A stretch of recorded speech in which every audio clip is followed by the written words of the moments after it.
बेखौ जायफोरा हेंथायै बुंदों बिथांमोना हयथ' समाजनि खामानि मावनायनि जेबो प्लेनिं गैयाबो जानो हानाय, जेबो एजेन्डा गैयाबो जानो हानाय।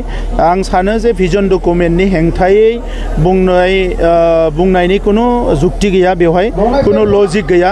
सोरबा जुदि बेखौ हेंथा बुंदोंबा बियो समाजनि फारसे बिनि जि साननाय हनाय बियो नेगेटिभ, बिनिखायनो बियो बुंदों।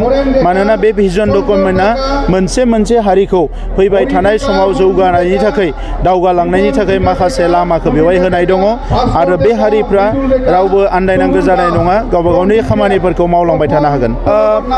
बेखौ जायफोरा हेंथायै बुंदों बिथांमोना हयथ' समाजनि खामानि मावनायनि जेबो प्लेनिं गैयाबो जानो हानाय, जेबो एजेन्डा गैयाबो जानो हानाय। आं सानो जे भिजन डकुमेन्टनि हेंथायै बुंनायनि खुनु जुक्ति गैया, बेवहाय खुनु लजिक गैया। सोरबा जुदि बेखौ हेंथा बुंदोंबा बियो समाजनि फारसे बिनि जि साननाय हनाय बियो नेगेटिभ, बिनिखायनो बियो बुंदों। मानोना बे भिजन डकुमेन्टआ मोनसे हारिखौ फैबाय थानाय समाव जौगानायनि थाखाय, दावगालांनायनि थाखाय माखासे लामाखौ बेवहाय होनाय दङ आरो बे हारिफ्रा रावबो आन्दायनांगौ जानाय नङा, गावबा गावनि खामानिफोरखौ मावलांबाय थानो हागोन। बेखौ जायफोरा हेंथायै बुंदों बिथांमोना हयथ' समाजनि खामानि मावनायनि जेबो प्लेनिं गैयाबो जानो हानाय, जेबो एजेन्डा गैयाबो जानो हानाय। आं सानो जे भिजन डकुमेन्टनि हेंथायै बुंनायनि खुनु जुक्ति गैया, बेवहाय खुनु लजिक गैया।